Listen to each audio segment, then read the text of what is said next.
Hello guys, आज हम पढ़ेंगे life process chapter 6 class 10th science CBSE.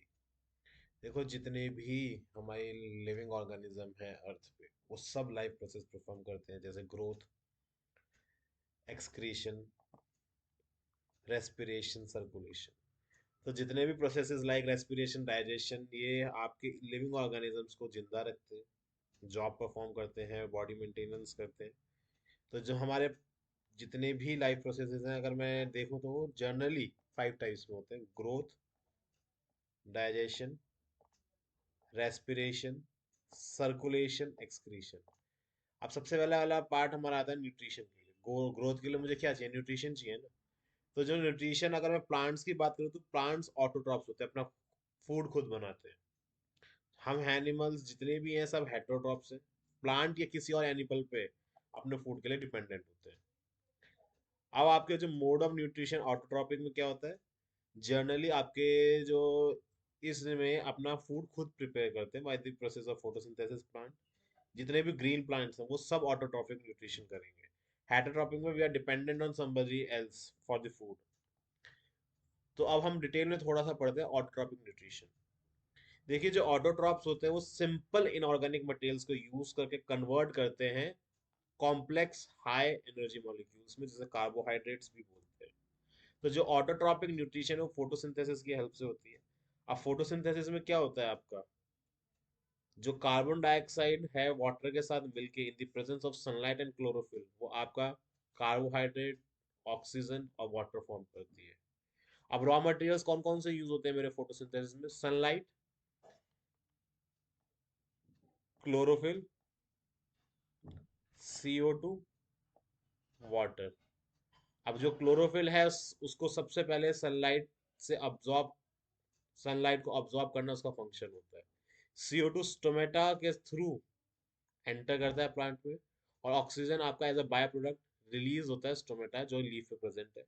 Water आपके dissolve minerals like nitrogen, phosphorus, वो आपके रूट से लेके फोटोसिंथेसिस में हेल्प आउट करता है।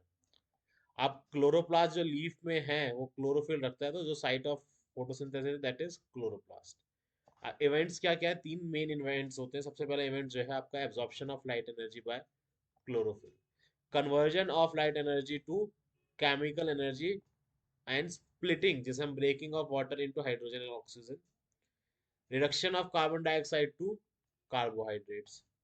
अब जो स्टोमेटा है वो क्या है? Stomata is the nose of the plant. Tiny pores जो आपके प्रेजेंट होते हैं लीफ पे, उसे हम स्टोमेटा बोलते हैं। इसका फंक्शन क्या है? Exchange of gases, large amount of water with the process of transpiration lose करना। अब जो मेरी हेट्रोट्रॉपिक न्यूट्रिशन है वो भी 3 टाइप की हो जाती है: होलोजोइक, सैप्रोफाइटिक एंड पैरासिटिक। जो होलोजोइक है, जो एनिमल्स है उसमें सॉलिड फूड लेते हैं, ब्रेक डाउन करते हैं अपनी बॉडी के अंदर, अमीबा एनिमल्स। सैप्रोफाइटिक में ऑर्गेनिज्म डेड और डिगिंग मैटर पे एक्ट करते हैं, जैसे फंगी ब्रेड पे। और पैरासिटिक में आपका जो पैरासाइट्स हैं वो आपके इनसाइड या आउटसाइड होस्ट के ऊपर रह के उसके अंदर से न्यूट्रिशन डिराइव करते हैं, जैसे कसकटा, टिक्स। ये आपके जितने भी हैं पैरासिटिक पैरासाइट्स हैं।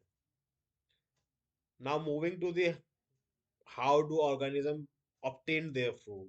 सबसे पहले हम बात करेंगे सिंगल सेल ऑर्गेनिज्म की, जिसके पास एक ही सरफेस होता है फूड लेने के लिए, जैसे अमीबा या फिर पैरामीशियम। जो अमीबा है सबसे पहले आपका फूड पार्टिकल को कैप्चर करने की कोशिश करेगा, फिर वो फूड वैक्यूल के थ्रू उसको अंदर लेगा, डाइजेस्ट करेगा फूड को फूड वैक्यूल में, फिर डिफ्यूज कर दे डिफ्यूजन के थ्रू, फिर अनडाइजेस्टेड फूड को बाहर फेंक देता है डिफ्यूजन के थ्रू, और जो उसका सरफेस है उस सेल से थ्रोन आउट हो जाता है, इस तरीके से। पैरामीशियम की मैं बात करूँ तो सीलिया सीलिया फूड लेगा स्पेसिफिक स्पॉट पे, फिर वो भी डिफ्यूजन के थ्रू ही वेस्ट को बाहर फेंकेगा। अब आता है हमारा न्यूट्रिशन इन एनिमल्स। इसके अंदर सबसे पहले आता है ingestion. We will intake the food. Digestion क्या करेगा? आपको ब्रेक डाउन करेगा कॉम्प्लेक्स सब्सटेंसेस को सिंपल वन में। एब्जॉर्प्शन में मूवमेंट होगा डाइजेस्टिव फूड का। एसिमिलेशन में यूटिलाइज होगा फूड। इजेशन में रिमूवल होगा वेस्ट प्रोडक्ट्स का। अब different organisms different nutritional processes पे डिपेंडेंट है।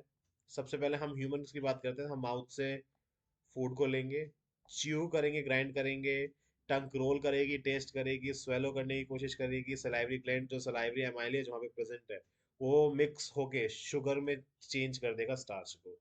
ईसोफेगस में आपका पेरिस्टिक मूवमेंट के थ्रू आपका फूड स्टमक में जाएगा। स्टमक में गैस्ट्रिक ग्लैंड सेक्रीट होंगे गैस्ट्रिक जूस में।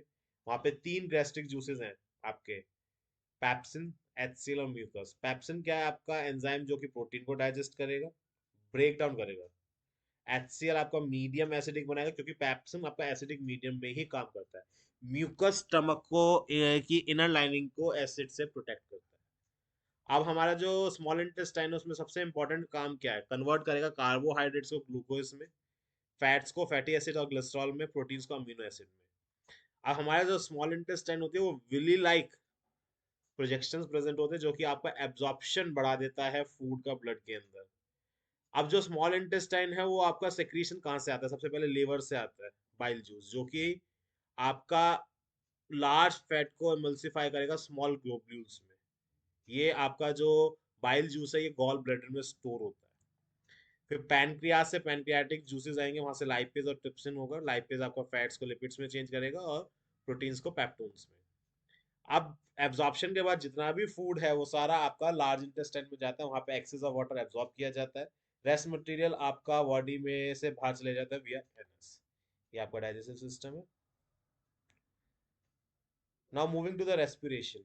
रेस्पिरेशन में आपका क्या है? जो गैसियस एक्सचेंज होता है, intake of oxygen from atmosphere और रिलीजिंग ऑफ CO2 से ब्रीथिंग बोलते हैं। जब आपका सिंपल फूड ब्रेक डाउन होता है in order to release energy inside the cell, उसे हम बोलते हैं सेलुलर रेस्पिरेशन। अब जो ग्लूकोज है मेरा तीन तरीके से ब्रेक डाउन होता है। साइटोप्लाज्म में सबसे पहले आपका पायरोविक एसिड और एनर्जी फॉर्म होती है। प्रेजेंस ऑफ ऑक्सीजन होगी तो CO2 plus water plus energy release होगी। एब्सेंस में आपका होगा इथेनॉल प्लस CO2। और आपका जो लैक ऑफ ऑक्सीजन है, यहाँ पे एब्सेंस नहीं, यहाँ पे लैक ऑफ ऑक्सीजन होगा तो लैक्टिक एसिड और एनर्जी। जनरली ये आपका हैवी एक्सरसाइज के बीच में होता है। रेस्पिरेशन दो टाइप्स के होते हैं, एरोबिक और एनारोबिक। एरोबिक रेस्पिरेशन आपका ऑक्सीजन की प्रेजेंस में होता है और एनारोबिक आपका एब्सेंस ऑफ ऑक्सीजन में होता है और एरोबिक प्रेजेंस ऑफ ऑक्सीजन में होता है। एरोबिक में आपके जितनी भी आपकी रेस्पिरेशन हो mitochondria power house of the cell में होगा। एनारोबिक में साइटोप्लाज्म में। एंड प्रोडक्ट्स एरोबिक में आपके CO2 और H2, वहां पे अल्कोहल और लैक्टिक एसिड होते हैं। मोर एनर्जी आपकी रिलीज होती है, वहां पे लेस एनर्जी। अब ह्यूमन का रेस्पिरेटरी सिस्टम का पैसेज क्या है? नॉस्ट्रल, नॉस्ट्रल से नेसल पैसेज, नेसल पैसेज से nasal cavity, pharynx, larynx, trachea, bronchi, bronchioles, alveoli और आपकी ब्लड कैपिलरीज। ये चारों आपके लंग्स के अंदर आते हैं। अब हमारा जो मैकेनिज्म है ब्रीथिंग का, इनहेलेशन और एक्सहेलेशन। इनहेलेशन के अंदर आपकी जो चेस्ट कैविटी होती है वो एक्सपेंड करती है, रिब्स लिफ्ट अप हो जाएंगे, वहां पे आपकी कॉन्ट्रैक्ट करेगी एक्सहेलेशन में और रिब्स डाउनवर्ड चले जाएंगे। इस तरीके से आप देखिए। अब जो आपका एक्सचेंज ऑफ गैसेस है वो एविलस, ब्लड और टिश्यूज के बीच में। जो एयर रिच है ऑक्सीजन में, सबसे पहले ब्लड उसको बाइंड करेगा। बाइंड कौन करता है ब्लड में ऑक्सीजन को? Haemoglobin, RBC। O2 रिलीज होगा आपका एविलियस में।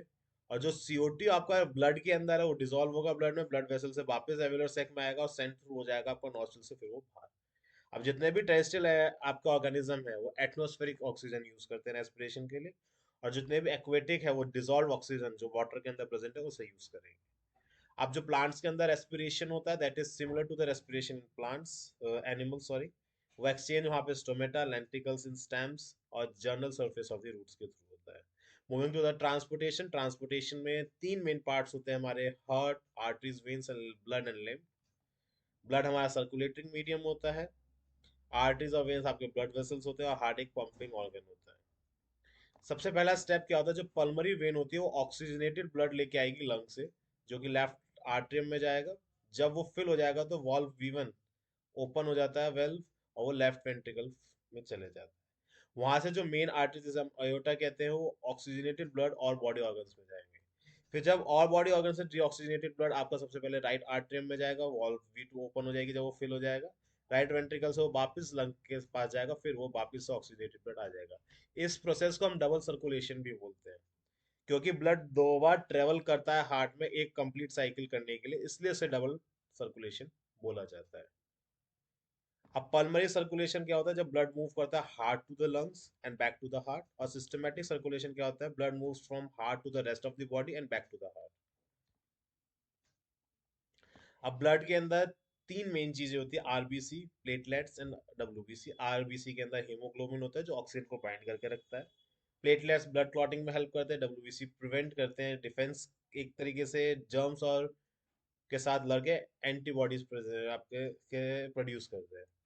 फिर हमारा एक प्लाज्मा होता है, ये येलो कलर्ड फ्लूइड होता है जो कि जिसके अंदर 90% आपका वाटर और 10% ऑर्गेनिक सब्सटेंस होते हैं, लाइक प्रोटीन्स, ग्लोबिन, इनऑर्गेनिक आपके मिनरल आयंस भी होते हैं।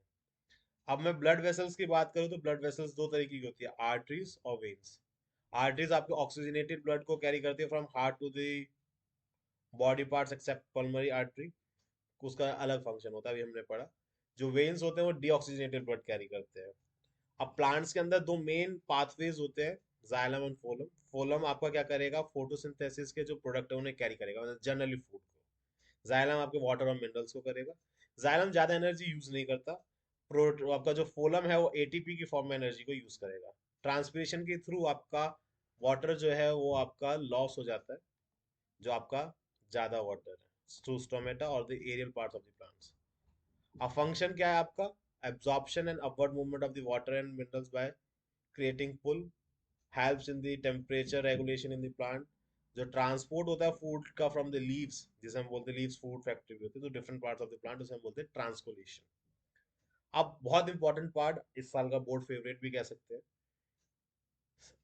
एक्सक्रीटरी सिस्टम इन मैन और ह्यूमन। देखिए जो यूरिनल सिस्टम होता है उसके चार मेन पार्ट होते हैं, kidneys, ureters, urinary bladder, urethra. Kidney का जो फंक्शन है वो आपका एक्सक्रीटरी ऑर्गन है। यूरेटर एक डक्ट है जो कि आपका ड्रेन करती है यूरिन फ्रॉम द किडनीज। एक आपका यूरिनरी ब्लैडर रिजर्वायर है जो स्टोर करता है आपकी यूरिन को। यूरेटर आपका एक चैनल है टू द एक्सटीरियर। अब जो आपका एक्सक्रीशन है वो आपका मेटाबॉलिक एक्टिविटीज जो आपकी बॉडी में होता है, बहुत तरह की वेस्ट जनरेट होती है, नाइट्रोजीनियस वेस्ट जो कि हार्मफुल होती है बॉडी के लिए, तो उन्हें रिमूव करना भी कम जरूरी हो जाता है। तो जो मेरा मटेरियल एक्सक्रीट होता है, nitrogenous waste, excess of water, gases और सॉल्ट्स होते हैं। तो सबसे पहले नाइट्रोजीनस वेस्ट में आपकी तीन चीजें होती है, यूरिया, यूरिक एसिड और यूरिन। एक्सेस ऑफ वाटर में आपका क्या होता है, स्वेट और यूरिन।